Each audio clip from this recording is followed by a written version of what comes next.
Good day, everyone. Welcome to the Technologist Forum. Got a band of brothers standing behind the scenes right now. We're going to talk about all things technology, all things marketing, all things tools in the toolkit that we can get ready to utilize for the next year. So, without further ado, let me just go ahead and bring these fellas on here and stop messing around. Um, Listen, who I got on the screen right here. I had a little extra overlay here because somebody said they was going to be here and they're not here yet. But who I got on the screen right here, right here.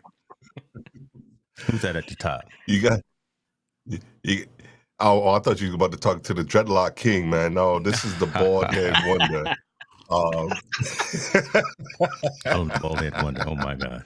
This is how we gonna Coming to you this start. is live. Steve Worthy coming Yes, to you sir. live. How are you doing? This is Steve Worthy, founder and CEO of Worthy Retail. We are a platform where we focus on helping a senior retail leader grow profitably, personally and professionally. So I'm excited to chop it up with you guys as always. Love it. Appreciate you, brother, for being here. Young man down at the bottom. Come on now. Tell us who you be. What's going on, y'all? Walter Gaynor II, podcast host first and foremost. The Working While Black show coming very soon, January 2024. It's all about career growth, resources, and tips for Black professionals. But very deep in this podcast space, love coming on this forum.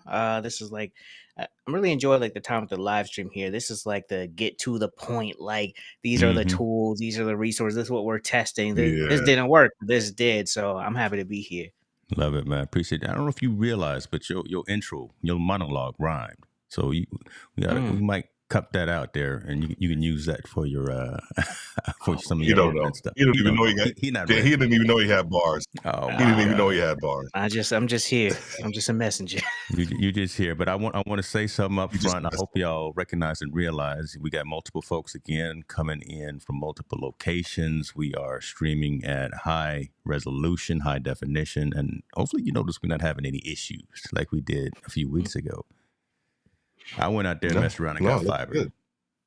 Hey, it's looking smooth. Oh yeah, Yes, yeah. Oh, Fiber's no joke.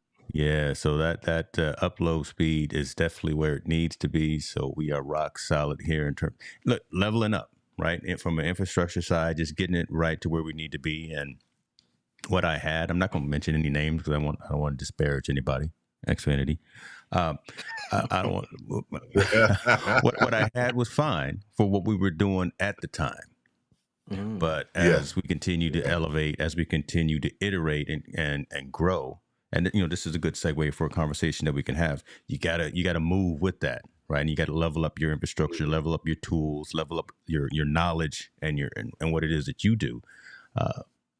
Well, let's start with that, man. What are you seeing that you have done up until this point, 2023, as you get ready for the new year that you need to level up again in your tech stack, level up in your presentation, your delivery, your communication to your community, and things of that nature? What's the next thing that you see that the you need to be next doing? thing. I'm working on removing myself from the process. And I'm using AI to do that. There's actually a couple different tools. I think like, when AI, when that conversation started happening, there's a lot of fear around it. There's still some fear about being replaced by AI. And I'm actually trying to replace myself so that I could do more. We get caught up in all these different tasks that take up a lot of time. So I'm testing out different tools, a few that I'm now excited to be using in 2024 that's going to remove just like the hours that it took me to do something over here so I could focus more on the growth part of my Okay, content journey. and let me pick at the wound a little bit. So why is that you feel you need to remove yourself and bring in an algorithm to do it? Is it well? Let me not even ask. Let me let you answer. Why do you feel you need to remove yourself? Because you're the principal, right? You're the owner. You are the brand. So why do you feel that you need to remove yourself from that workflow and from that process? Yeah. I'll use an You wasn't example I ready for used that. on You a. wasn't ready for that one, huh? No, no, I got it. I just thought, like, you know what? Yeah. Instead of me just answering straight up, there's like a cool example I like to use. Used it once, the second time, y'all kind of getting a premiere, kind of. So, my favorite artist is J. Cole. J. Cole, he's been around. Mm, Dope. A lot of y'all, I hope y'all familiar with him. Steve, I Come don't know on if you know now. who he is. But he is someone who has done a lot of different things. He's known for, his lyrical abilities, but he's also produced beats. And he's had albums that he's done all the production for the most part, that have been highly recognized. But when he came out with the off season, to me, that was him kind of removing himself from the process. He brought in Mm, other people to do the beat making. He brought in guests, and he just truly focused on delivering the bars and being out in the world to really shop the album out, get more attention to it. So for me, I'm someone who I'm trying to remove myself from the post-production process, not because I can't do it, just because now that I've done it, I mm, figured out the system, my workflow. Now it's time to remove myself. And yeah, I can go out and bring in someone else to do it, but at this moment in time, I'm also looking at where the spending is until I start bringing in more. So I'm looking at AI as a way to remove myself from the process to maintain that quality while I continue to grow this mm. brand a bit more and look for the right people to come on to the team. So man, I like that. See, Yeah, there we go yeah, right there. that's That's good. that little deeper bit of conversation that because we can say it and folks can assume what you mean, that you're moving yourself because you're tired of it, you don't know how to do it, you don't want to do whatever. But see mm, that deeper level bit of conversation right there. So appreciate you for going into the weeds, Yeah, man.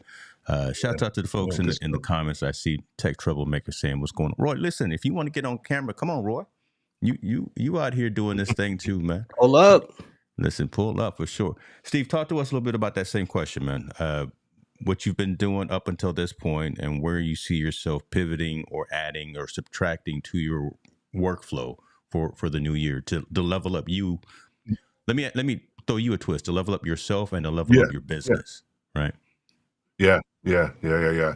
So I think, and this is going to sound interesting because I think one of the things I've realized is that in my space and what I do and what I talk about now relative to retail leadership, um, I'm already doing a lot, meaning production wise, as well. I honestly feel like, my time, over the last from 2019 up until now, when I was doing a whole bunch of live streaming and, podcasting and all of that stuff, like all of those opportunities kind of helped me level up already to a certain degree to the James Hicks of the world, right? The Doc Rocks of the world, like just production quality stuff. And so what I had to realize was that when I moved over to this space of what I'm doing and now focusing in on retail, I was already doing the most, you know, and Mm, and so the level up from a production piece was already there, because I already put the reps in, right? Put that right. 10,000 hours in. So now what I'm doing now is paring down, Okay. not so much from a production standpoint, but from like the output and really kind of centralizing, my audience and what their pain is and what their problem is, and then focusing my content and everything I produce to kind of dial in even more because I was still a little broad, this year. So now it's kind of Mm. paring down and being very kind of laser focused, and disciplined on what it is that I'm actually trying to do. So I know we're going to be talking about some tech tools and things like that, and how some of the tech that I'm using or that we're going to be talking about how I'm using is actually helping kind of facilitate that process. Yeah, I mean that's a maturation of you, right? That's an evolution of Worthy, right? Because Mm. you've gone Yeah, from changing the moniker on the screen. You've gone from changing the company profile. You've gone through different stages, and you've seen where you need to be to yeah, actually talk to your yeah. community. Again, this is third person looking in, so tell me if I'm wrong. But I've seen you, like you No, said, get really laser locked in, really laser focused in terms of I know all of this, but I'm going to talk to these people right here because they're asking me the questions, and this is where I can Mm. provide yeah, value. And I've seen you just lock in and just take this whole market, that whole ecosystem, that whole silo by a chokehold, man. So shouts out to you on that. yeah, Congratulations to you on yeah. seeing that No, and having the yeah, wherewithal I to again appreciate pare that. down. I appreciate that, man. Oh, we see And you. Come on, anybody man. out We there, see you. We're gonna give you some flowers. We're gonna give The you those flowers. evolution of Steve is yeah. remarkable. Yeah. It was funny. I was talking to Walt a while back, and we were talking about um I forgot what we were talking about, but we were talking about like pricing. And I know Mm, this is just kind of like Mm. an aside. And it was so funny.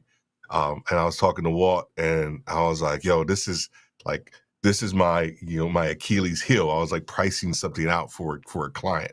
And he was just like, what? What? That's your kryptonite. I didn't know you had a weakness. And I was like, oh snap. It was funny, but it was like, um, I already knew, you know how it goes, man. When we start producing content and you out here and you're doing your thing, right? There are those things that you just still struggle with and that you still yeah. just got to figure out. And so it was interesting that Walt was like, yo, you got a weakness. And I was like, yeah, man, that's a weakness, but I'm fixing it. I've actually fixed it. So Oh, you fixed it. it was Okay. funny. Sell bundle that up as an ebook or as a webinar and sell that right there. He said, "Weak no more." Week no more. Week no No, more. man. Listen, Action beats intention. that's gonna be my next shirt. Okay, there we go, Mm. right there. No, it ain't. No, Uh-uh. Who can make I'm it not gonna do first? you I like need that. that. I'm not gonna do you like that. It's Listen, already done. we are multi-streaming on various platforms. I see my folks on Twitter. I appreciate you. I got a great audience out there and a great community. If you want to leave some comments, though, come on over here to YouTube, where the cool kids are, like Roy, Tech Troublemaker. Again, man, come on camera if you want to. Let me go a little bit deeper, Steve, into what you were just talking about, and that goes kind of into this first conversation of putting ourselves out there to our community, and that of marketing versus Yeah. posting, right? And Mm. let's let that marinate a little bit. So, Mm. marketing versus posting, and what is the Yeah. difference in your perspective in terms of how to reach the folks within your community and new folks that you want to be part of your community, right? Yeah. Because there's a That's a difference in great that. And let's start with you, brother. Let's start with you, Steve. Yeah, that's a great question, man. I'll use an analogy or story that I heard. Her name's Heather Sager, and she does marketing for coaches and things like that. And she talks about you as the entrepreneur on one side of a mountain, and then your client and your ideal client is on the other side of the mountain. And what we tend to do is that when we start marketing or posting, if you will, we are just yelling and we're just trying to echo and we're just like, hey, come over here, come over this side of the mountain, look at what I'm doing, look at this, look at that. And what happens is it just becomes like an echo, and they can kind of hear a little bit, like they're like, oh, is that James? I think I hear James. Mm. When I think about marketing is like when you come and you yourself walk up that mountain, go down the other side, and actually really just talk to that person one-on-one and identify exactly what it is that they need. And then it's kind of a one-on-one exchange. So now when they're actually saying, oh, there's James, I could actually see what James actually looks like and what James actually does. And now James can say, okay, hey, let me take you to the top of the mountain and come over here on the other side. So I think posting is when we are just sort of kind of almost yelling, and it's almost like an echoing piece. The marketing is when we are actually get really focused in and laser focused and really solving problems and identifying our audience, and then helping them bring them over to the other side. And so that's actually kind of been the shift that I've still been making, is from just posting. From there is some posting that still happens because you still got to get some some thought leadership out there, but now it's shifting to the marketing and being more laser focused. So I don't know if that, hopefully that helps kind of provide a good example. No, hey man, everyone's got their own definition and their own clarity in this. So Walt, let me ask you, again, to kind of Mhm. carry on with that as well, and to add to that, your thoughts on how much of that is necessary on a continual basis, right? I mean, is there a delineation? Is Mhm. there a line between marketing versus posting that you do? And if you do one too much, is it a 70-30 split, 60-40 split? And if that number even exists, that kind of thing. Oh yeah. So I think that both are important. It's kind of funny because I feel like we often only focus on the posting part of it, but you need both.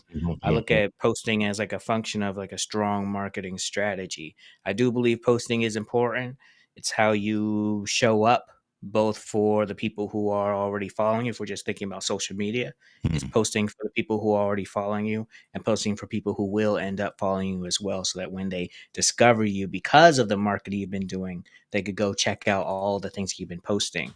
I look at it as like there's like five uh, kind of parts to being a content creator that I look at, and marketing is one of them, and then publishing is really another one. So I look at posting as like in that publishing world, like if you're creating content, whether as a full time creator, as a function of how to grow your business, you need to be able to publish stuff out there to continue to attract people. So yeah, as a Mm. function of marketing, I think that there's different strategies to implement. We talked about percentages. One that I've followed in the past is like, you know, once you post, it's like the actions after that. So like, what's your Mhm. comment strategy Yeah. looking like? If Yeah. you're posting, let's say you're posting Yeah. 3 times a week.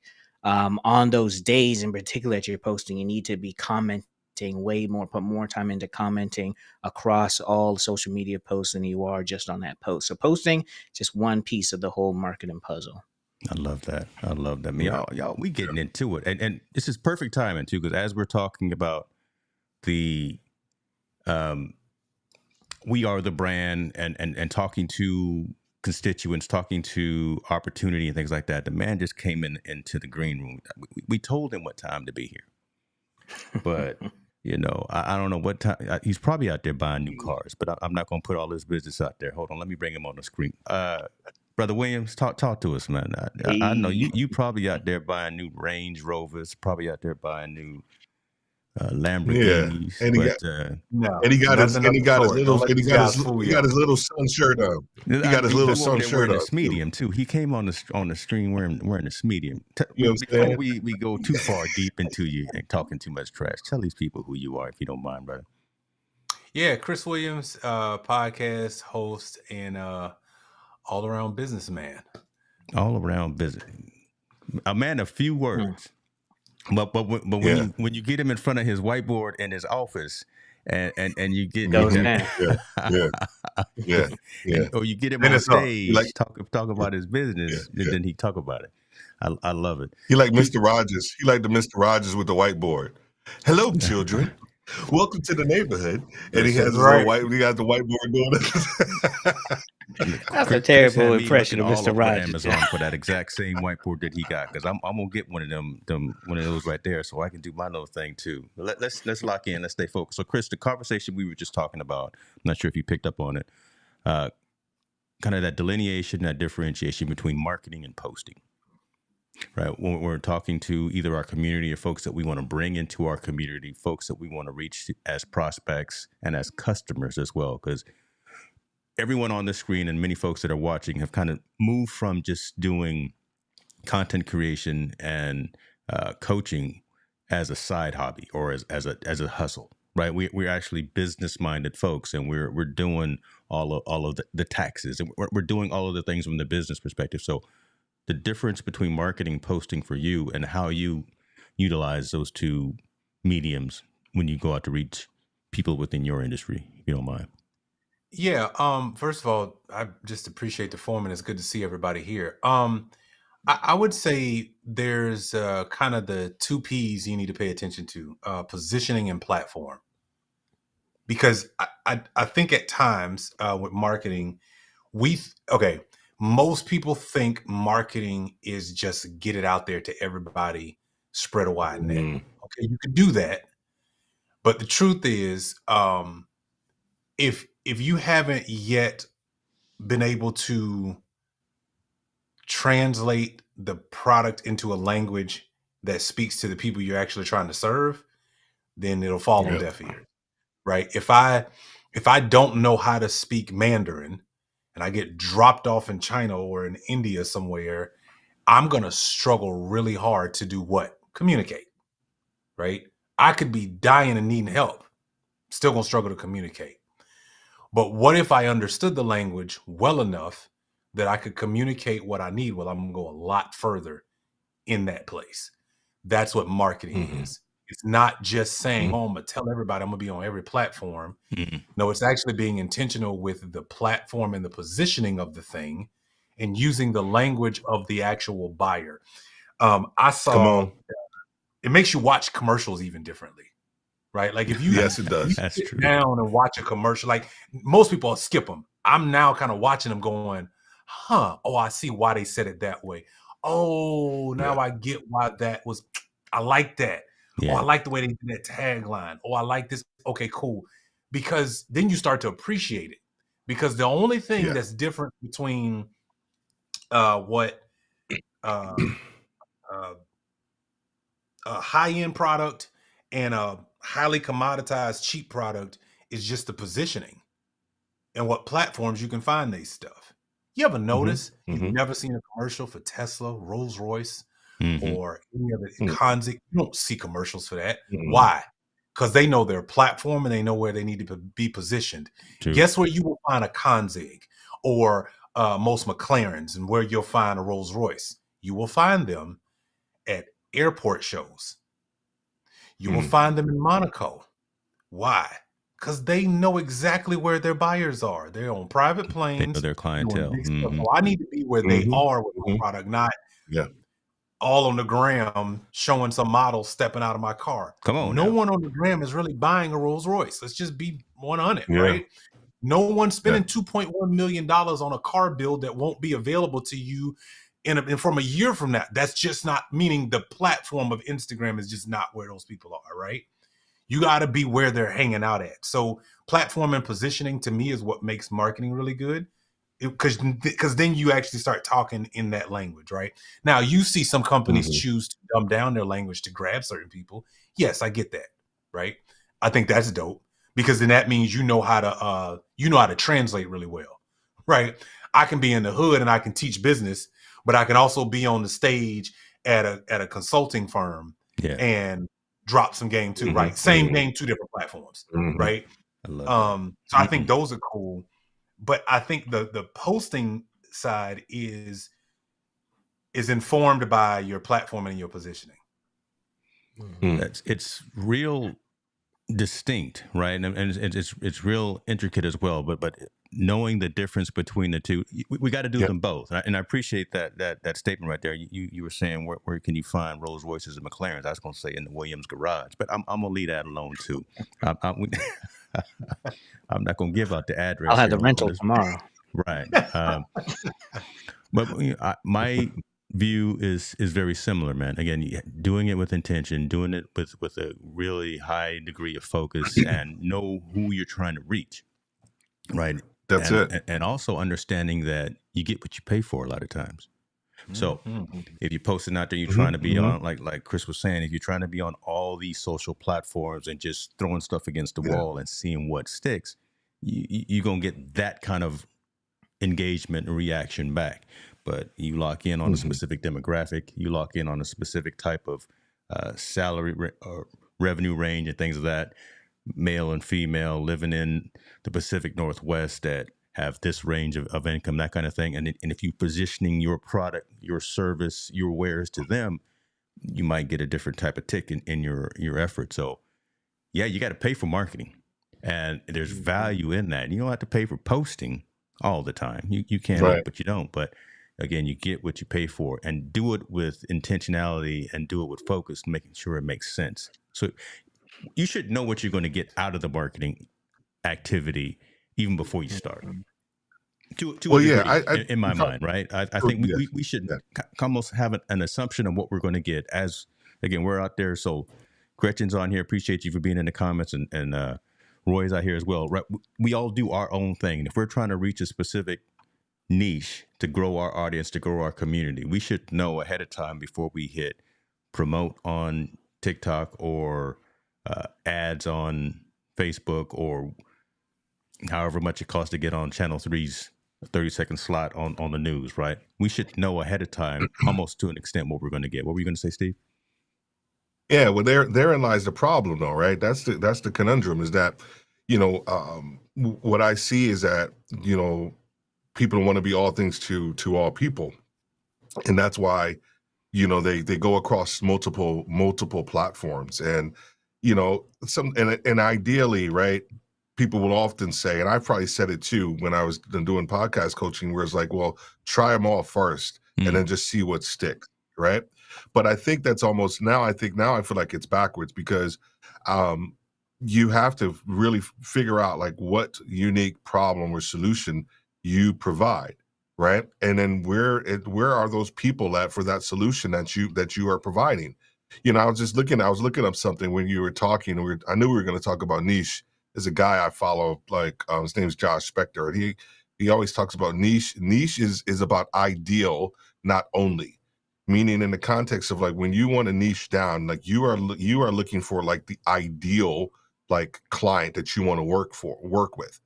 Now, I work with senior retail leaders, but guess what? I often coach people outside of retail, right? So my ideal is our senior retail leaders, and my messaging is geared towards them. But what I see is about 10%, maybe 15% of the people that I coach or I do training for are outside of that market. But what they say to me is that, dude, your messaging is so focused, and it's so like laser focused, that people love conviction, right? People love confidence. If Chris is out there talking about everything out under the sun, they're gonna be like, okay, I don't know what Chris stands for. But if I can understand what Chris stands for, and his marketing and everything he does aligns with that, guess what? There are going to be people that are going to be outside your niche that are going to appreciate that. And guess what? You may open up a completely different market. So I think we have to make sure the messaging is important first, and then the marketing and posting kind of follows after all of that. My gosh. Let me do this, because that right there, I'm just letting that marinate real quick as well. Chris, before you came on, I had Walt and Steve talk about where they were today, lessons learned, and what type of strategies they're going to position for the coming year. Right. I'm honestly, I'm starting to get out of being a New Year's resolution kind of guy, and I'm kind of saying, why wait until the next year, to be honest with you? But just to be commercial, and just to be in line with things that are going on right now in your business, because you listen. There's 24 hours in a day, and I think you're using 25 of them. I think you done found a cheat code. What are you doing in your business today that you either are going to pivot from, add to in the short term, in these next coming months as the new year starts off? Yeah, it's really simple, and I like that concept. I did an episode about the fact that why you keep waiting till Monday. Because everybody says that. I'll start on Monday. Oh, I'm gonna start at the top of the new year. And it's like, first of all, you don't even know if you're gonna live that long. Second of all, we put off, what we should do today, and because most people have just lost their sense of urgency around stuff. So one of the things I am going to be changing, and I already started, is I want to get out of entrepreneurship mentality. And I know this is going to rock a lot of people's brain, but I'll explain. Entrepreneurs typically like being so far in the weeds because they have a need that they're trying to fulfill. Look at Walt, because that's exactly what he was saying. So this is a perfect segue. They like to grind. They like I put in 16 hours. Yeah. Cool for you. Yeah, man. But when I talk to CEOs, come on, they work different. So here's the fault and this is just me, and my opinion, we don't have all the stats to back it up. I will just say, look at the businesses that actually make it past 5 years. That'll be my stat line for what I'm about to say. If you look at why most businesses will fail, it's not necessarily because the idea or the product or the service wasn't good. It's typically because the entrepreneur won't let go enough, because all they care about is more than the control. Oh my God. Yeah. They won't put in processes and procedures to allow somebody else to come in, because what we've learned over time is that while coaching sounds great and it's a sexy idea for a lot of people to do, can we just keep it a buck? Truth of the matter is, many of us never learned how to develop the leadership skill enough to be able to have somebody work with us. Because I asked this question one time on Instagram. I said, would you work for you? Would you work for you? Like if we were just honest, like if we just step back for a second and be like, okay, if would I actually work for me? Am I lazy in some areas? Do I have the processes and tools in place that if me walked in today would be able to do the job without me standing over that person's shoulder and them having to call me every 10 seconds to know what to do? Yeah. That's what entrepreneurship is. Yes. We like all of that stuff. We want to do it all the posting, all the content, all the videos. We want to do all this stuff. And it's like, well, wait a second. Go talk to any CEO. They got people for that. Yeah. Yeah. They got people for that. Yeah. And so my goal 2024 is Chris is not going to be an entrepreneur. He's going to be a CEO. Yeah. Period. Can I elaborate on that, man? Yeah, I may actually take myself off camera and go get my other shirt. Chief everything officer. Chief everything officer. Because that's real talk. Go ahead, man. I just want to say what's up to Words for Change podcast. Appreciate you for joining the conversation as well. But what's up, Lionel? That mentality is there. Go ahead, man. No, it's interesting because I wrote down this because one of the things that I'm making a shift to. It's very similar to what Chris was talking about, but I call it a founder's mentality. Instead of like just an entrepreneurial mentality, it's a founder. And what I mean by founders, when I think about founders actually build their businesses to sell. They build their businesses to kind of like move past themselves. And to Chris's point, 100%, they put systems in place where the operations and the product and the services can run without them actually being there. And so I've actually started talking to people who are founders, who are, in that SaaS space. What are they doing? How do they look at their businesses? What's the mentality like, right? It's a completely different world than being an entrepreneur. It's a completely different perspective and mannerisms and how you see your business and how you talk about your business compared to being entrepreneurial. I'm not knocking entrepreneurs because that's, right now that I'm in that space, I'm in that mentality. But Chris just said that because as I've been thinking about the business and what I want to do, how I want to get out of it. And here's the other thing that I've seen, and hopefully you have people in your space and around you too that could actually speak into your life, right? And everyone that I've spoken to that are successful people, and I talk to them about what I'm doing, one of the things that they say, and I can be very honest with this and be very transparent, is like, Steve, you're thinking too small. Like you're right here. You're good. I hear what you're saying. It's all good. But what you have is you're thinking too small.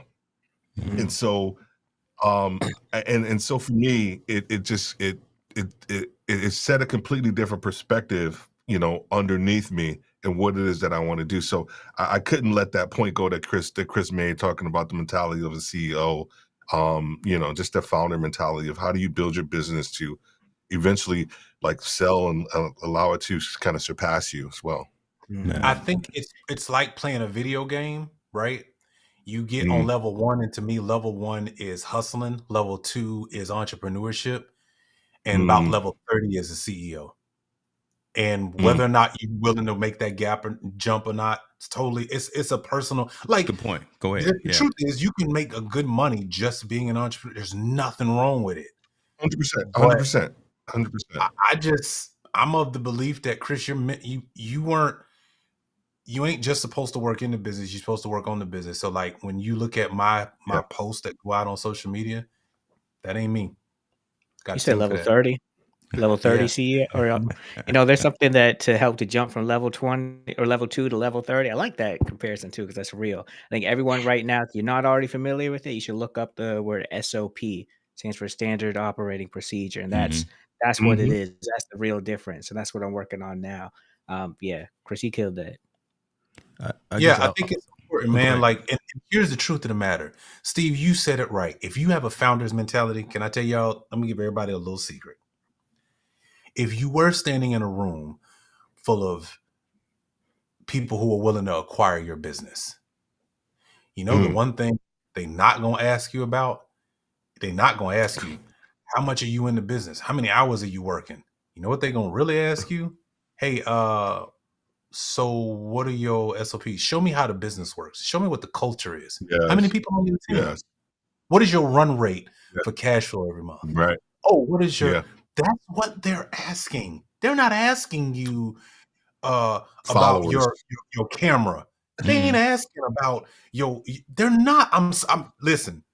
They're not. 100%. They're not asking that, right? Like if you want an example, look at the microcosm of Shark Tank. That's the stuff they're asking. They don't care. They're asking about your cost of goods sold. They're asking you about how you like. They're asking about your customer acquisition cost. Yeah. That's what they're asking about. Yeah. They're The real not dollars asking. and cents. Sorry, man. Like, you know, whether or not you got the latest, they don't care. Honestly, they really do not care. So No. that's kind of where, for me, 2024, it's like, and I'm gonna tell you what it does. It exposes a gap in all of us, that we got to grow up and be more invested in ourselves on the leadership side. How do I lead a team? 100%. What does that There you look go. like? How do I accept somebody else's idea that might have not been my own? How do I let that person Yeah. go run long enough to actually get their fulfillment out of what they do? How do I let a sniper be a sniper? I'm not a sniper, but if that person is really good at content creation, that's a sniper. Let that person shoot. Stop like, oh, well, I know how I like to have it. You know how you did it. Somebody might be able to see it from a different perspective, right? And so, you know, in war, they got a spotter and a shooter. You just might need to be a make it spotter. plain, Pastor. Go ahead, make it plain. Chill out. Yeah. Like, just be a spotter. But the person pulling the trigger, now that joker can be dangerous. And there's a lot of great talent out here that we're not allowing ourselves to work with us and grow us at the same time, right? I got a chance to talk to a guy, man, when I was asking him about his company and how he was running things. This is no joke. My man said, I may check in once a month. I'm thinking to myself, hold on, time out. But that's because I got my entrepreneur's mentality. He's like, no, I built the business to run without me. And here's the test that they said they ran. And I bet you an entrepreneur cannot run this test. They call it the vacation test. He said they left and went on vacation. And the whole point to the company was no phone calls, no what, unless it's something that is like crazy, whatever, you all are all responsible for figuring this thing out. Wow. And he calls it the vacation test. And he said when they got back, yeah, there's problems. Absolutely. Some stuff went haywire. He said, but that's not a CEO problem. That's a SOP problem. That's a systems problem. That's operational. We didn't communicate on what was supposed to do on this end. So let's shore that up. So he said when he met with his team when they got back, all they spent time doing was saying, not harping that the issue happened. How do we solve this so it never happens again? What do we got to put in place? But the person didn't feel bad that it broke, right? That they didn't know what to do when the account manager was out of certain cash. They didn't go crazy. They just like, oh, you know what we need to put in place? We need to have this in place. So the next time this happens, we got it. Good. Okay, cool. Most entrepreneurs cannot take a vacation. Not a real one. My man left for 3 weeks. Name an entrepreneur that's going to be able to do that. And the business still up. Not yet. But that's so good, right? I mean, because... And I guess I want to put this caveat is out there as well.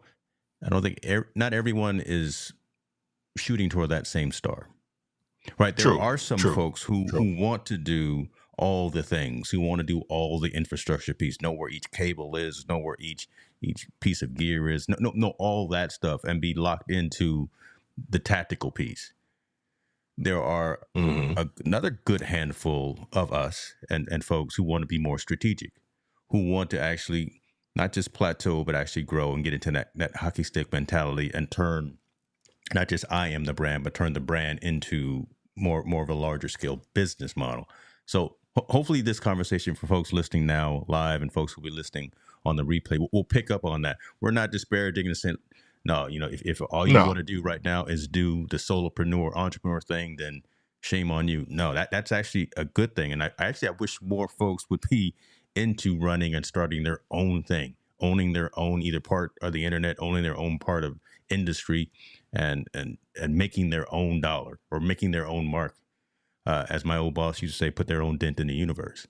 Right. So, I mean, that's a whole mentality that I wish more and more folks had as well. But if you want to grow and scale that, we got some folks here that have been there, that are talking to the right organizations and the right teams that can probably help you. So I'll make sure that these three gentlemen's contact information are in the description, so you can get on Mr. Williams's calendar. I'm not sure what he may charge on an hourly basis. So if you need his coaching tips, don't come at me looking for a discount code, because Chris Williams, you know, I'm gonna tell you something else that's different between an entrepreneur and a CEO. Outcome-based conversations. Entrepreneurs just want to be able to execute. Oh, get the email out. Oh, do we put this fire whatever out? Did we get the sizzle reel done? Okay, that's fine. But CEOs are looking at the business and going, every day they're looking at that number and going, why do we have this dip right here? Hey, what was the outcome of that campaign as a result? How many people actually showed up? What do we get? Where are the pieces that as a result of doing this, what do we get? They're so focused on the outcomes of what's happening within the business, because that's what you're supposed to do. Yeah. Steve's point, in other communities, when we start businesses, they start them to sell. In other communities, that's typically the reason. They don't start them to just do them the rest of their lives. And again, there's nothing wrong with that. If you found something that you just love doing and you can do it the rest of your life, please go do it. That makes you a much better person in society, and you're contributing. We love it, right? But most CEOs know there's two things that are going to happen in their life, especially if they stay on that journey. I'm going to be a CEO, and I'm going to fire myself or get fired, right? Like, so, but they moving on. They're focused on outcomes of the business, and they're focused on performance, individual performance, collective performance, overall performance of the company and the health of the organization and how things work. That's what CEOs spend their time on. And when you get a chance, go, like, I read books differently as a result of that, right? Like, I look at things and I'm like, okay, would a CEO really spend his time reading this book? Probably not. You know what he probably would do? Pay to be in a room with somebody to fast track to understand exactly what would have to happen, and then go find the talent to go make that thing a reality. That's the CEO. Pay to have the author actually come in the room and talk to him directly instead of man, right. They're not just completely thinking different, right? Dude, they're just different. They're not. And by the way, I'm not saying that, oh, well, it's easy for a CEO to say because they got all this money. No. You know, one good thing that CEOs have mastered, the biggest skill I've realized most CEOs, they've been master negotiators since they was a teenager. They can negotiate their behind. If you think about in contract, it's about how well you negotiated. Oh, they robbed me. No, you didn't know how to negotiate well in that contract before you signed it. They're very good at negotiating, and they're good at, like, I had a chance to sit in a mastermind, and the thing I was trying to figure out was, I was like, how in the world did this guy get all of these people in this room? Because he had 16 separate conversations with all the men in the room and was able to negotiate them. Somehow in a conversation, he got them to believe that being in that room at that time was the best thing ever. And what he did with that mastermind was he recorded the mastermind and then was able to sell it to his audience, and everybody showed up for free. Do you know how good you have to be as a negotiator to get millionaires to show up all at once, to agree to be recorded of a conversation, and then be able to take that content and then go sell it at the highest level? You have to be good at negotiating. You can't get around negotiating. That's what CEOs are good at. They study negotiation. And they use it to their advantage to make money. Yeah. I'm going to say, so two things I want to say. shouts out to Florence. We see you in the building talking about we need some women Yeah. up there. I got the link right there. Come on in. You got the keys to the front door. Come on in anytime you want to, my friend. But dang, what was I gonna say? See, I'm an old man. I forgot what I was going to lean into. God, and it was good He too. done forgot more stuff than he ever thought of. I like that. I got too many That things old spinning, age. boy, because Chris was dropping That old age kicking in. It is. Oh my Hey, and God. Steve, we all need a free Christmas gift. Your name is James Hicks. Your name is James Hicks. You can't forget. What'd you say, Chris? I'm sorry. It fell out of my head just now. It was dope too. When I said from one side to the left side, it was dope. Steve, we all need that boombox in the back sent to our houses. Everybody. We all need that boombox. That's an image, man. That's an iconic photo. From that company, Iconic, man. That I got. But yeah, James Hicks. Where are you at? Do you know where you are? Nah, you know what? We just gonna keep moving on because James, you need to answer the question though. What were you doing in 2023? Yeah, move to 2024. Yeah, Mr. Coffee Maker, Mr. Focus, Mr. New Shoes. So okay, well, and actually, I just did a video this morning about some of that merchandising. Mine is to really hone in on what I'm good at, right, as opposed to trying to appease and please all the masters. I feel that I'm good at bringing on the right folks and having the right folks tell their stories.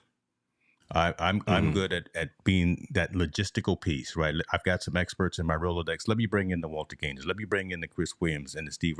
Let me bring in these folks and let's have this dialogue to help you, whomever you are, the client that I'm working with, get better, right? You're looking for some expertise.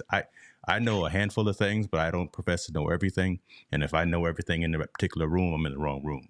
So let me go find the folks that can help you get to that next level. That facilitation piece, right? So that's really where I'm going to lock in, having constructive conversations with leaders, subject matter experts in primarily the business of technology. So I'm really locking into the business of technology. Right. I come from an enterprise technology perspective and world, and I really want folks to understand why it matters to use what's out there today and what's coming down the pipeline. So it's going to be less, for me, back to the earlier conversation, less posting, more centralized, focused, intentional marketing.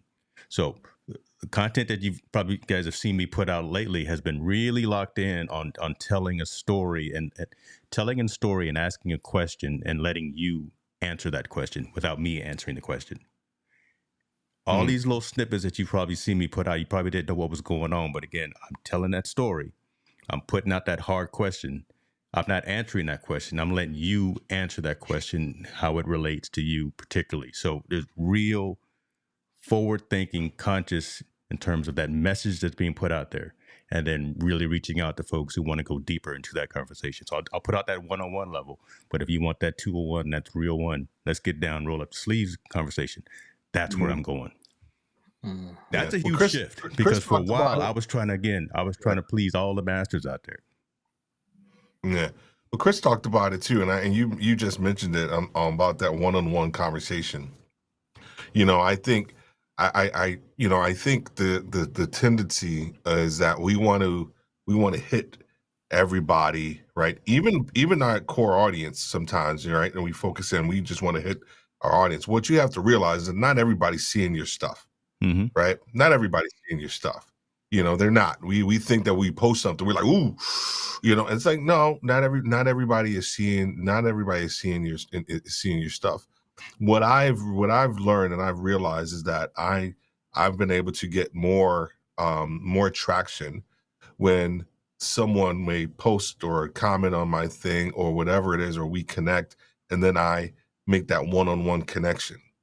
I have seen more traction with doing it that way. It may be a slower burn to some degree, but the payoff is higher. Yeah. I don't know if that makes sense. Payoff doesn't always have to be financial as well. So again, payoff doesn't always have to be financial as well. The connection, listen to me. And name is Chris Igwe. I connected with him earlier this year. Chris Igwe. And Chris Igwe is one of the biggest names in retail real estate in the entire world. In the entire, and I don't mean, I'm not just saying that he's based out of Paris. He's a British guy, but he's based out of Paris. One of the biggest retail real estate guys in the world. I can call him at a drop of a dime. I actually featured him in my upcoming book. This is not a boastful thing. It is just a fact of like being able to don't be have a humble. We can one-on-one boast for you. connection. Yeah, listen, don't be humble. Have a New book one-on-one coming? connection with somebody. Having a one-on-one connection with somebody that has exponentially like pushed me further along than me trying to try to touch each and every person, right? And I think we have to kind of get out of that mentality around like everybody sees our stuff, everybody wants to deal with us, and I'm gone are the days where I realize that I know that I'm not for everybody, right? I think people also have to realize that too. You are not for everybody, and especially in the space that I'm in right now, there are people who do not look like me, who their clientele will never probably come to me because of how direct I am when it comes to coaching and training and getting over yourself and you figuring it out and your leadership style, where they're more kind of, it'll be okay. We can do this. I'm like, no, this is how we need to get better. Right. And I'm okay with that. I'm okay with understanding that everybody's not for me. And I think we also have to understand that as well. So when you start to think about your next year and where it is that you want to go, you have to be okay with being who you are, right? And not try to be something that you're not, because you will be found out.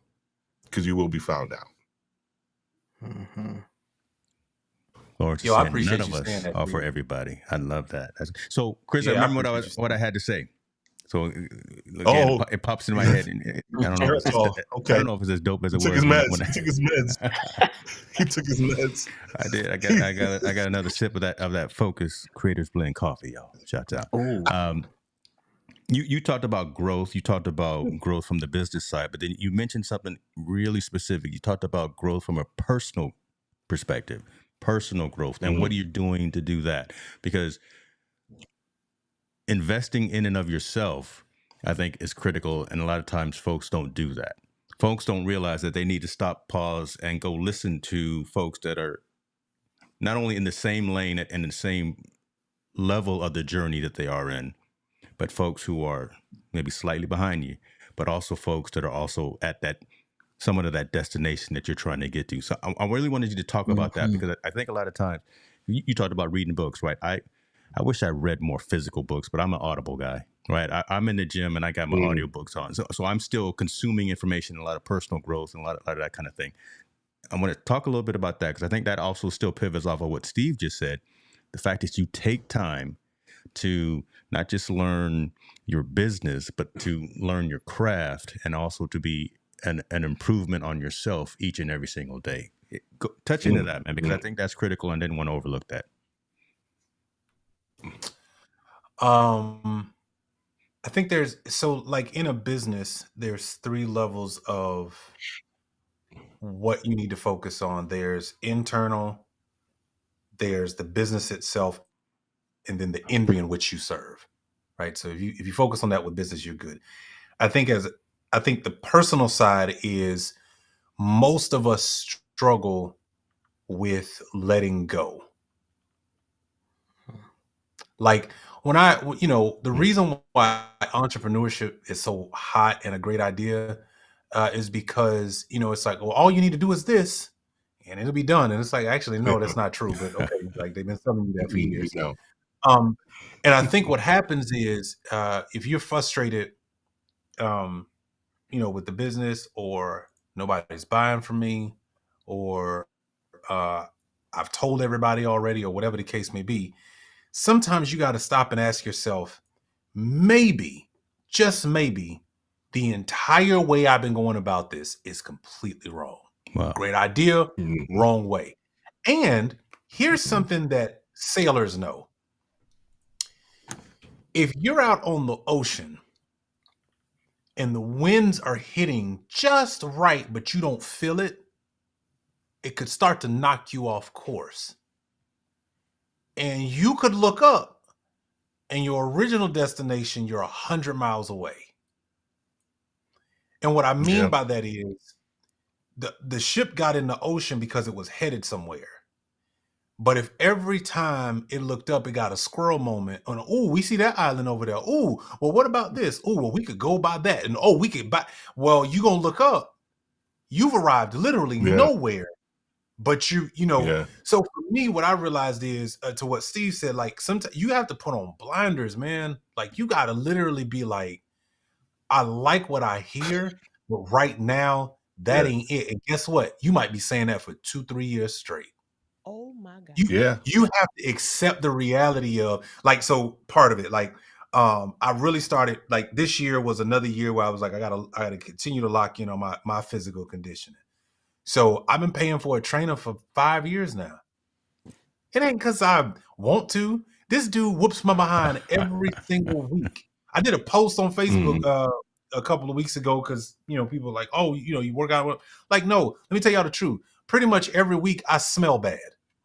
Pretty much every week I got to take 2 or 3 showers. Pretty much every week I'm hurting. Pretty much every week. So you're more focused on, oh, well, he looked, no, come follow me though.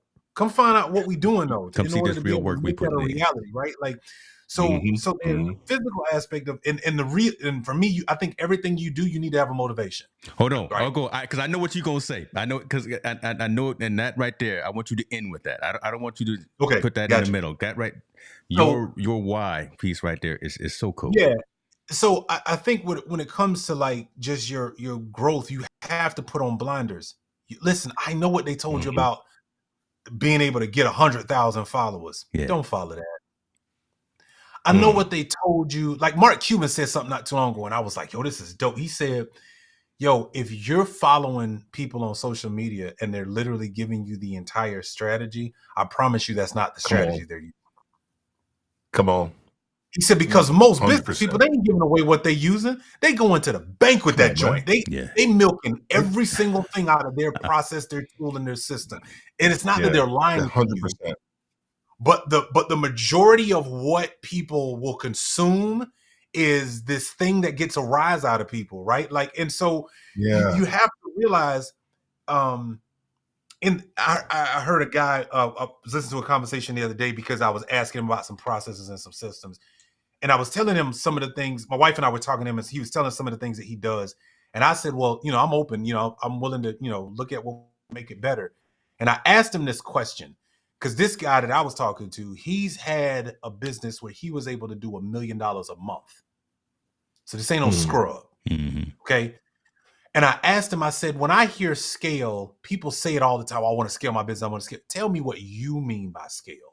And when I listened to what he meant by scale, I was like, I am thinking so far wrong. I will be on an island by myself thinking I done made it. No, I ain't made it because I'm saying the right words. I got the wrong context though. Wrong context around. Talk to somebody who's made $1 million a month for years on end and ask them what they mean by scale. You're going to be so surprised. So that's another thing about self-development. The other thing is, he said to me, Chris, if you start working with me, I'm probably going to break your entire system. And I was like, wait a second. Wow, that's scary. Yeah, that's scary. Thank you. You just said it, James. And that's the problem for most people. We get 100%. Scared that if I actually go out there and start asking questions and start looking for answers, that somebody is going to take my ego and be like, bro, let me throw that thing in a box and put it in the trash can for them to pick up on Tuesday, because that ain't going to get you nowhere. And most of us don't want that ego kick. We don't want that you're wrong to hit you. You don't want that. And I'm okay with it. I am completely okay with it at this point. Because guess what, y'all? We have all probably lost way more money than we had to at this point. We all have probably done it so wrong for so long that you've bought into the lie the entire time you've done it that way. And so in your mind, you like, well, I got to keep going because it's got to work. They told me if I do it for 5 or 10 years, you could do something wrong the wrong way for 5 or 10 years. Let's just call a spade, man. right? Like, so personally for me, it's been about a lot of, I'm focused on like, all right, Chris, physically, you got to be in peak condition. Your mentality, you have to be open to somebody telling you a different way, and don't dismiss it because it's not your way. And then the third thing, execute more than you do, or more than you think. Some of us are thinking too much and we're not executing. So you hear an idea, you hear a way that a person will tell you to do something, and you spend more time thinking about it because you're trying to rationalize it. The entire time, the momentum and the energy is now gone because you spent it thinking when you should have spent that time executing. Most of what I am figuring out today is that my way of believing the way something should be done is being countered by the way people tell me I need to execute on stuff. And the more I execute their way, the more I'm in unknown territory. The more I'm in unknown territory, the more I realize I need help. And most people don't like it. Get out your own way. Most people just don't want that. I can do all this myself. Nope.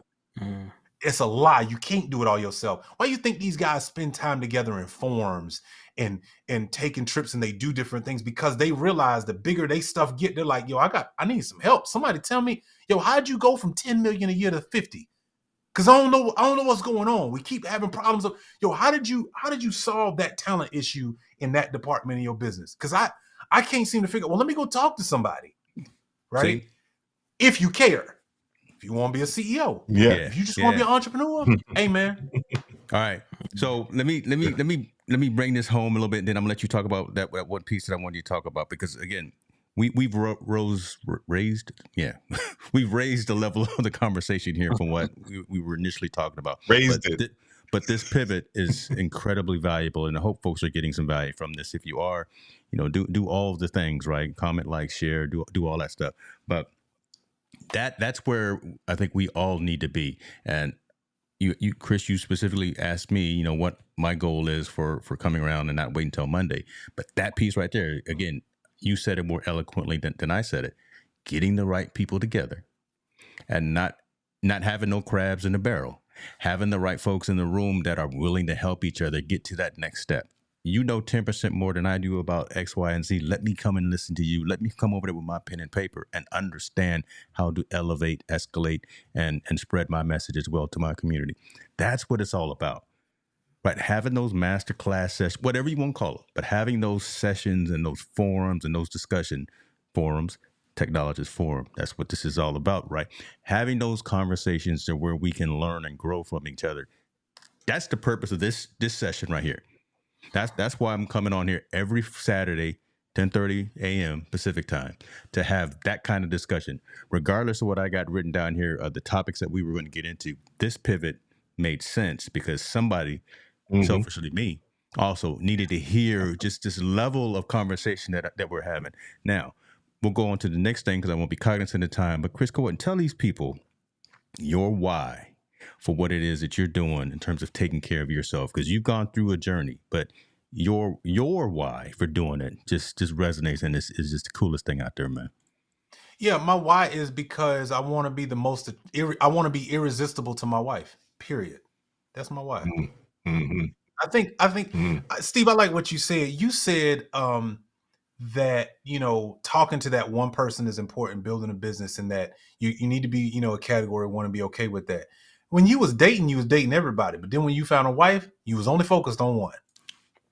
And so I think sometimes what we do is we make it everybody else's responsibility. And it's like, nah, bro, that ain't her it's not her responsibility to make me attractive. Does that make sense? Like, you know what I mean? And vice versa, right? Like, it's not her responsibility. That's not her job. It ain't her job, right? That's my job to remain attractive. That's my job to pique her interest. That's my job to lead in that particular regard, right? So because what are we doing in marketing? Let's take it all the way back full circle. In marketing, there's I can't remember the name of the bird, but there's this bird that does a specific dance to females when he's out in the Amazon jungle, and he's doing the dance to attract her, right? Yes. Yeah. And he's doing this dance. It's this crazy like wing dance, and he's like showing the colors underneath his wings, and all he's doing is trying to get her attention. That's what we doing in marketing. We so busy out there trying to keep their, and when you finally get somebody, what else are you still doing? You going harder because you're trying to keep their attention, right? So I think that's the thing. Like I just realized physically, it's like I'm just gonna be irresistible to my wife. Period. That's my goal. And I'm not saying everybody got to do that, but I'm just saying if you look at, who, I think we make things other people's responsibility it's not supposed to be that way. It's my wife's job to keep my attention, just like it's my job to keep her attention.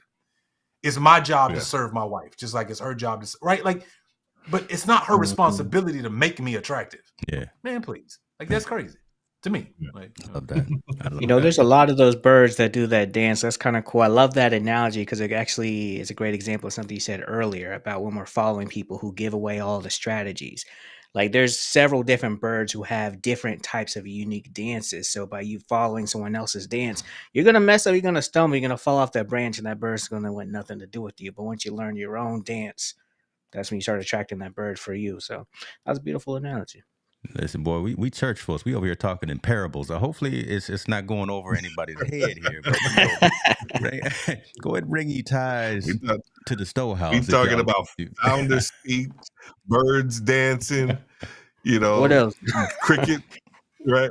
Mate for life, all of that stuff. This is the stuff I be having in my head, man. I'm sorry.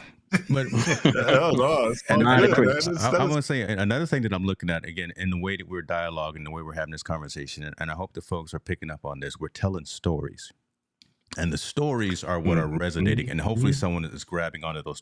We're not just up here showing slides with single bullet points and just talking to that type of information. We're being vulnerable and putting ourselves into this discussion. So again, that's a difference between kind of a marketing and just a posting kind of thing as well. We're actually being vulnerable and talking, making it more personal. So you know what? Yeah. I'm glad you said that.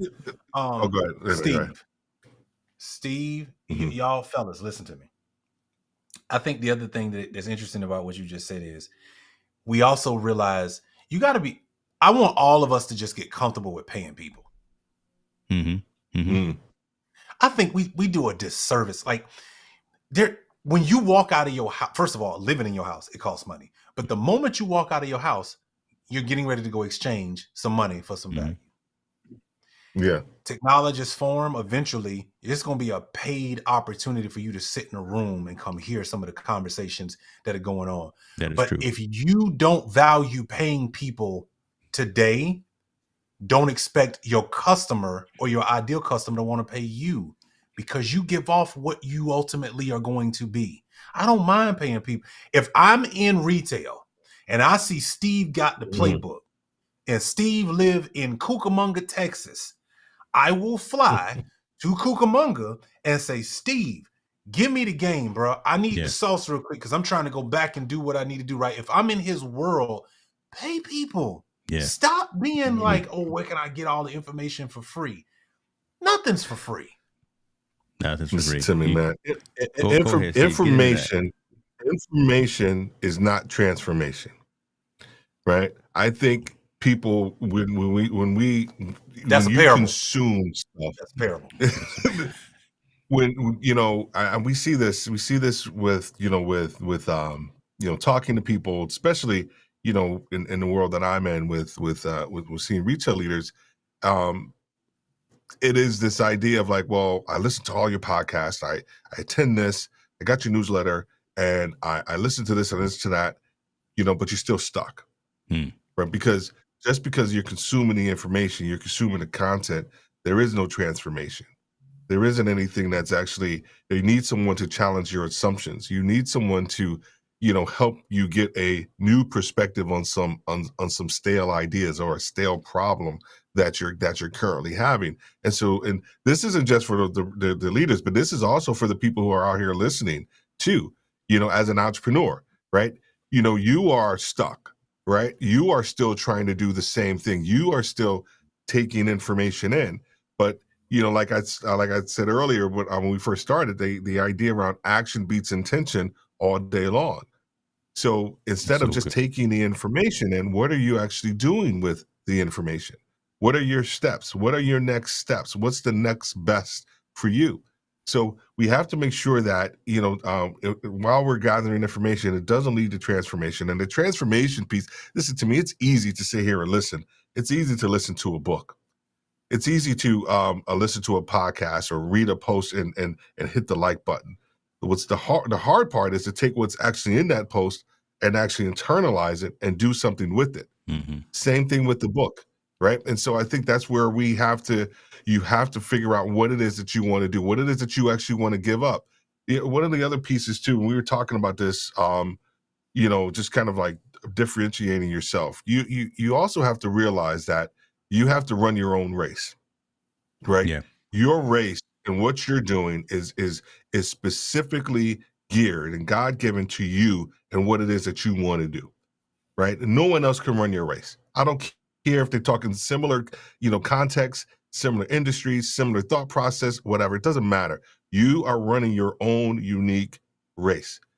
It's hard as hell sometimes to run your own unique race because you see somebody else over there doing something. You're like, ooh, that's actually really cool. Ooh, I want to try it. And then you try to bring it over into your race and it just doesn't happen. It's a stumbling block because it's not meant for you, right? Mhm. You have people, you have people who are looking at what you're doing and they may try to come in and say, hey, why don't you do this over here? It's like, no, that may be tempting, but you got to run and continue to do your own race. Right. And the more you continue to do that, more confidence you build, the more the results that you actually start to garner. But more importantly, you start to carve out a unique space for yourself that's completely different than everybody else. The guy, he's been making the rounds now because he just released his album, Busta Rhymes, right? Yeah. And I've just been watching so many different interviews with him. I grew up, of course, listening to his stuff. And when I think about his career, his trajectory, right? He just completely carved out by his voice and how he raps and what he does. You can hear him and someone else sound very similar to him, but Busta Rhymes. Yeah, you getting a little Busta in your tone right now too. You poke your chest out. You getting a little Busta. I can't help it, man. Just with my New York hat. Come on, but that's the thing, right? It's very unique. It's very unique. He has run his own race. Mm-hmm. He has run his own race, and so we have to kind of get out this mentality that we are we're built for everybody. You got to run your own race. I know it's hard, but talk to any of us on this screen if you need help, kind of figuring that out as well. Oh my Mhm. God. I appreciate you saying that, Steve, because sometimes that's, for me, one of the hardest things to focus on is just running what I know I'm good at, right? Because everybody will show you this or that. And here's the other thing.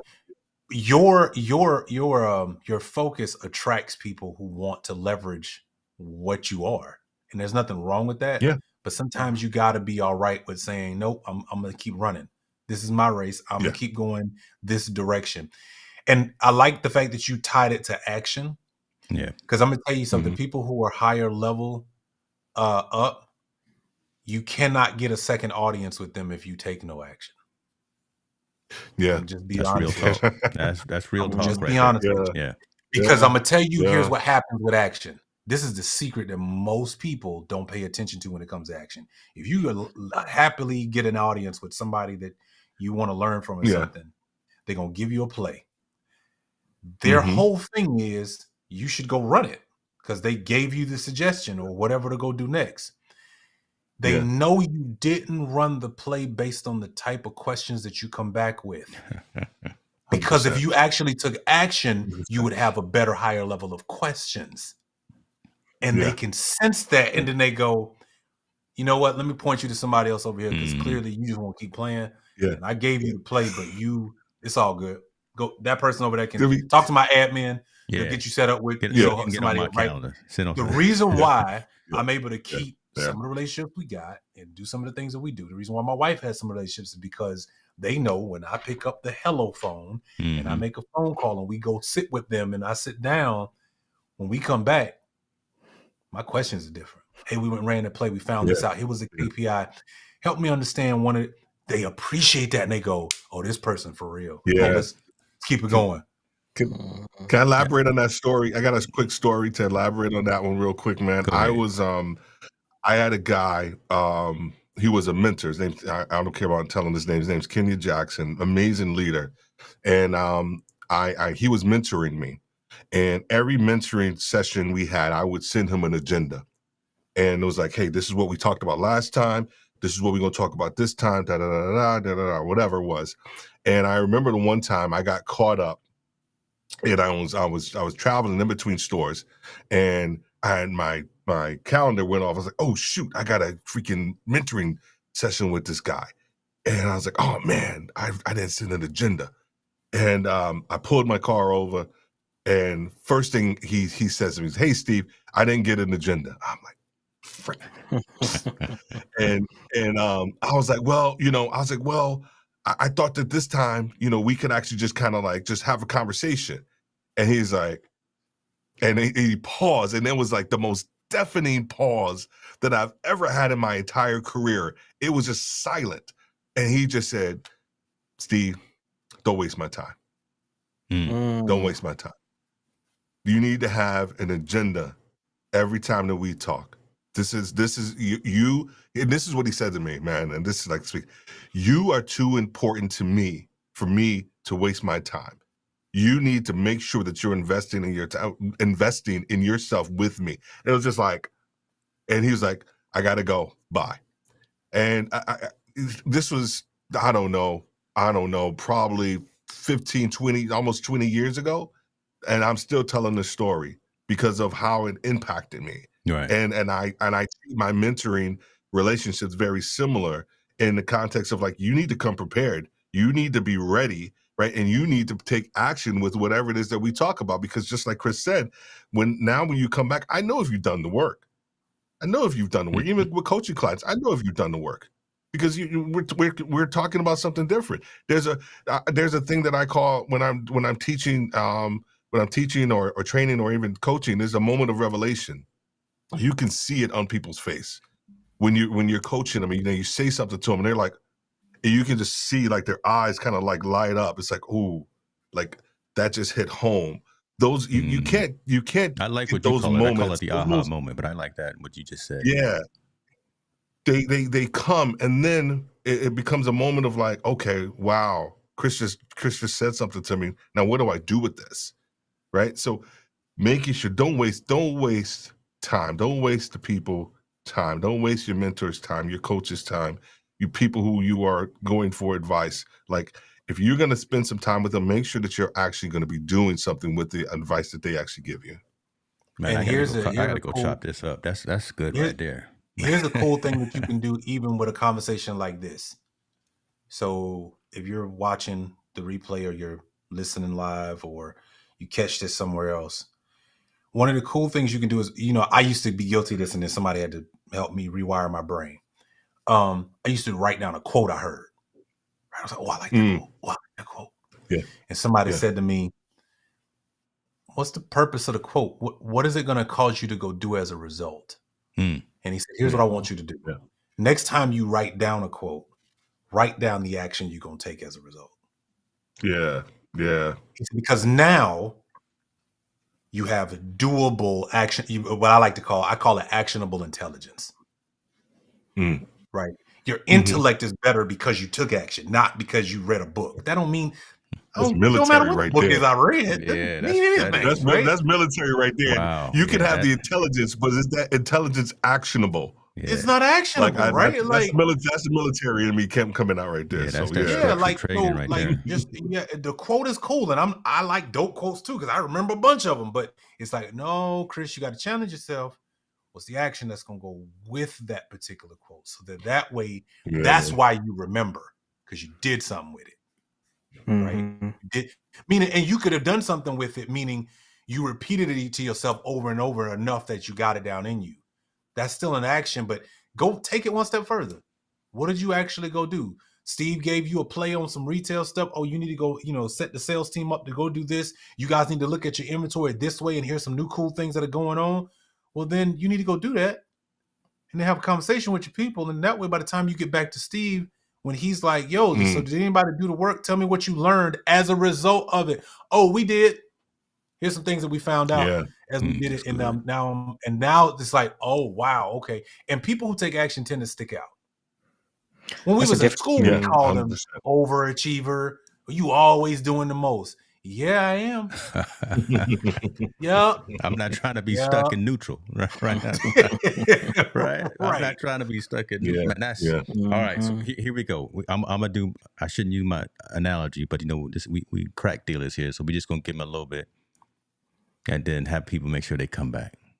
I got to change my analogy. Somebody help me with that, because that's not gonna go Yeah, Come well. on, Nino yeah, Brown. yeah. Come on, Nino. That sound like some Man, that sound like some training day Denzel stuff. You know what I'm saying? King Kong right? ain't got That nothing he ain't got on nothing on me. me. King That's Kong ain't got Denzel nothing on American me. gangster talk. That's what that was. But listen. So let me This talk is a to. product. This is a brand. This is Hey, a brand. I'll chop this. Don't I'll mess with cut my that out. brand. Yeah. Hey, I'll It's cut a that You know what? brand out. This is the name. free sample stand at Let me Costco. just That's what say we'll this. translate it that way. When it comes to my brand, Y'all hear I'ma that? wear it every day. When it comes to my brand, I'm gonna wear Now, it every day. you know what though? While we laughing and talking, I ain't gonna lie, James. Yeah. You probably should have a segment called "Free Game" or something. Mm.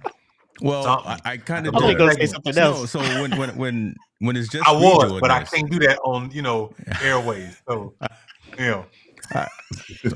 hopefully I don't break anything. But when it's just me, when it first started, I had. Uh-oh. It broke. you went on mute. Purpose, You right? went So on I mute, had bro. to. There you go. So I had news before, when it was just me doing it. Then I had the. Learn. Mm-hmm. Okay. Yep. Right. So there was news, there was learned, and then there was. Okay. Yeah. So before the forum actually became the forum, it was kind of that scenario of a news, learn, and Q&A, and then there would be. Mm. Nice. All right. Over here. Now that I got these winners coming on a regular recurring basis, There you go. we give them that little dime bag. See, again, I got to change these analogies. we Hey man, give these them. brands Can't ain't leave gonna the like streets. Boy, listen, JP, Yo, no. said dime bag. Wow. T. Rowe Price, Merrill Lynch, You all of went them, all they not gonna work with me. 1985. Yeah, they not. You went all 1985 on I'm somebody, man. They selling quarter bricks now, but it's okay. I understand where you were going with That's a cost New of Jack living City. around You here got some is New a Jack little City bit stuff, different. I know. man. I see. I got to work on that. But now, so this is that appetizer. And again, what I call that 101 level conversation. So, Chris, to your point there, and you mention you read between the lines that this will become a premium offering, right? That 201, 301, 401, that real deep, roll up your sleeves, get dirty consulting, conversation, coaching, subject matter expert. That's where this is going.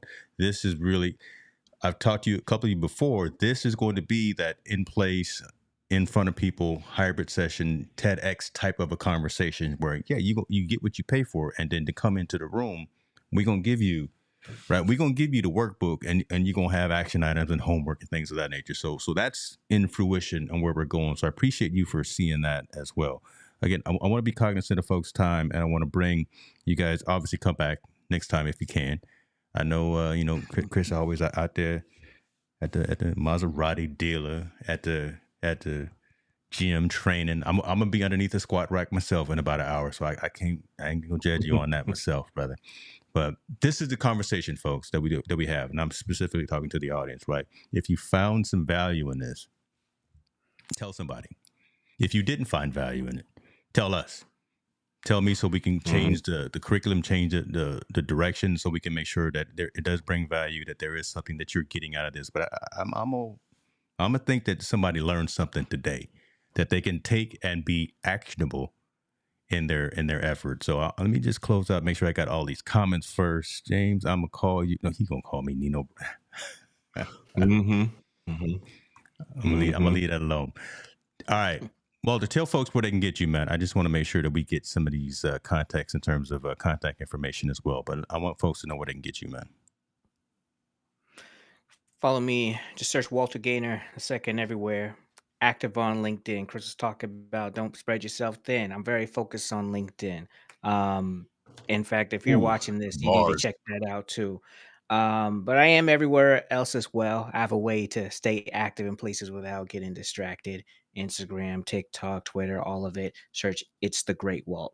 But yeah, check me out and say hello. I want to know, this is a community. It's not just a following thing, it's a community, it's an exchange. So reach out, say what's up.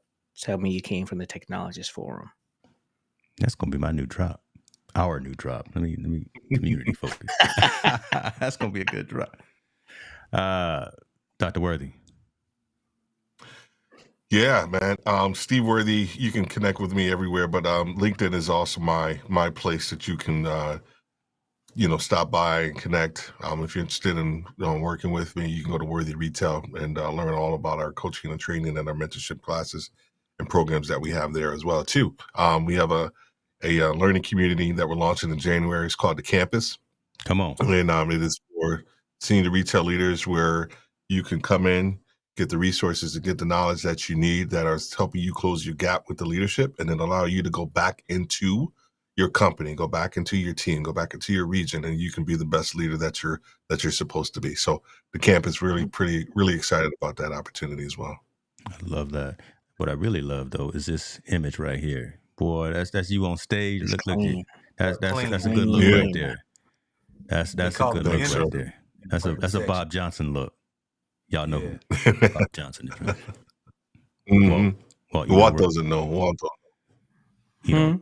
It's a glitch. Oh, Walt, Lord. yeah, No, see. no glitches. No. See. Hey, I got fiber running in this house. There's no more glitches. We got 1,000 up and down. Okay, so go American Google Entrepreneur, or Media go Executive. Wikipedia who Bob Johnson is. Mr. Williams, Oh, before you have to Lord. run, man, tell the folks where they can find you. No problem. You can also find me there on LinkedIn. Join our newsletter, successfullydiscontent.com. It's for anybody who's working corporate, who has the job, the title, the money, and the car. They find themselves missing something. Successfullydiscontent.com is where our newsletter is, and you can listen to the show, Grow Your Side Business podcast on every single platform. Successfullydiscontent.com. Y'all, appreciate you as well for all the time. Appreciate you for your knowledge and being, again, transparent and sharing with the community. Like I said, I will make sure all your contact information is in the description. See you hopefully next week as well, but appreciate you again for everything you do.